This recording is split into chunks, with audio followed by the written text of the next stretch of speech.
So, when there was conversation about the ARPA coming through the federal government, we didn't understand exactly what it could be used for. When we finally realized it was real and it was coming, we did one of two things. First and foremost, we sat down with all our department heads. We went over the master plan for the City of Utica, the master plan for our parks. We also involved the community. What's important to them? Reboot the economy, reboot the City of Utica. And so we looked at it as an opportunity for sustainability for our city. So that's what we did. We got the input from our residents.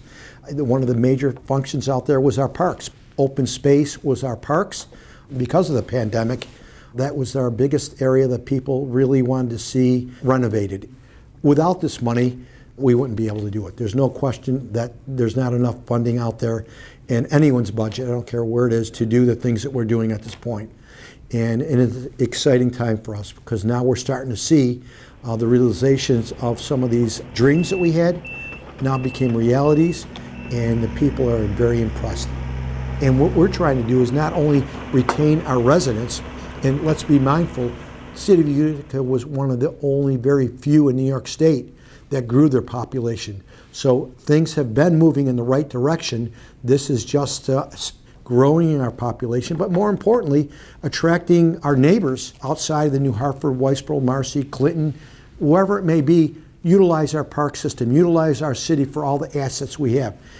When we had this opportunity, it was the people that really drove this, which is wonderful because that's what you're looking for. People often say that no one listens to them.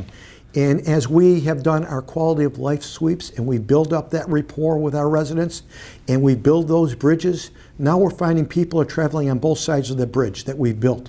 So we've got the input from the residents who said, these are some of the things we think that are important for us that we're looking for, that maybe there's a deficit with it. So really, it was the administration with the residents coming together to coming up with the assets that were important to our residents. Let's talk about the family-friendly corridor that we've talked about along the Parkway. You've seen the resurgence of ICANN, the Children's Museum, which is going to bring people in from all over. State of the art. It's an exciting time. Then you get to the Parkway where we're putting in a skating rink that people have said for years. I remember when I was a young person, I used to go up there skate, ski, and so forth. We're bringing that back out. What is the fastest growing sport in America? Pickleball. Guess what? We're going to be the innovators there. Tennis courts are utilized all the time, so we're going to give an atmosphere of the people to be able to watch the tennis while the people are participating, whether it be high school or just your novice going out there. It's exciting. Then we go to Utica, New York. We have a zoo right in our city, and that's important. We look at the disc golf that we're going to be having.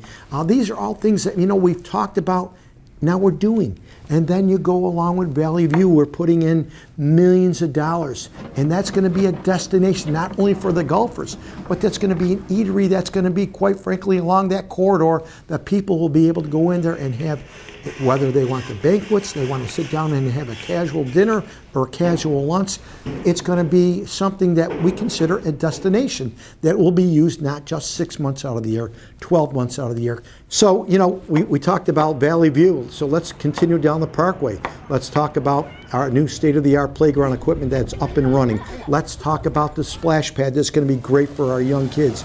And did I tell you that we're going to have a tournament with our skateboarders and our skaters? Right at TR Proctor Park, our active park, and then across the street, we're going to have, yep, you heard it here, water slides at Buckley Pool. And don't ever tell me there's nothing to do.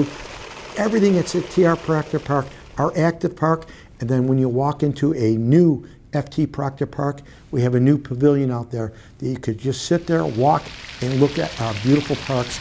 We have the third largest park system in New York State, and we're making it a gem along New York State. Now we have all these great assets that a large city has, but what we have that they don't have is that community feel.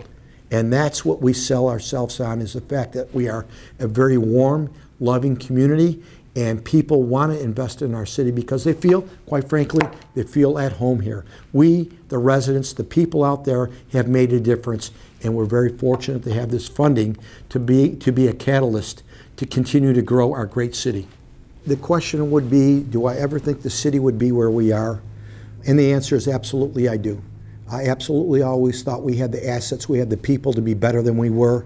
And I think we have seen we've come from the near brink of bankruptcy to a city that's solid, it's growing, and then you add the ARPA funding in here, it's like the cream on top of the cake, and we're just waiting to put the cherry on top, and we're waiting for you to utilize it, to invest into it, to love our city as much as we do. Our downtown is vibrant, it's a neighborhood. We have the new Wynn Hospital, we have the Nexus Center, we have the harbor, we have everything that we have to bring our large businesses, our regional businesses, and our local entrepreneurs into a city that, again, let me hear you say this, the best little city in America.